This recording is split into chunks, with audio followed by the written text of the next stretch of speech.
Hey folks, Stephen here with S&S Auto Sales. We get lots of calls, how to work the features and stuff on the vehicles. So we figured we start doing some videos. That way you can kind of help folks out. If you ever need anything to go back to refer to, you'll have it. They'll be available on our YouTube channel.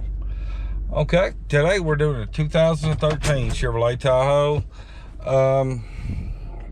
Once we start out, over here at your cruise control, any voice, any phone, because as you can see on the radio, it does have an auxiliary plug down there where you can plug your phone or iPod, whatever you want to do. You can plug it up the radio. Dual climate control. This is a power pedal adjust, which actually controls how high and how low your pedals are. Traction control. Also does have remote start. If you ever want to do the remote start, you hit the lock button twice and then you hold this button down until the vehicle cranks. Now once you get in the vehicle, you will actually have to cut it off, cut it back on to actually put it in drive to go. And that's pretty much it on it. Your dome light, that's pretty straightforward. Got the heated seats. You either do the just the back or the back and the bottom.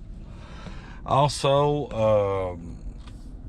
on your radio, that will also be a DVD player, because you do have a TV in this vehicle, so you can operate everything through there.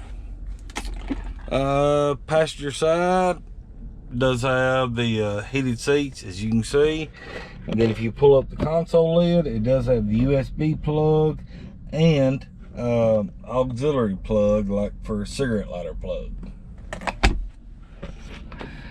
And I think that's pretty much it, folks. Sunroof controls there. You get back here to the back seat, you do have some options to plug something up back here, and you do have the options to control the radio and the air and the heat. Well, that's it, folks. If I missed anything, just give us a call, 731-968-2812, or visit us online at ssautosales.com. Thanks for watching, and we'll see you next time.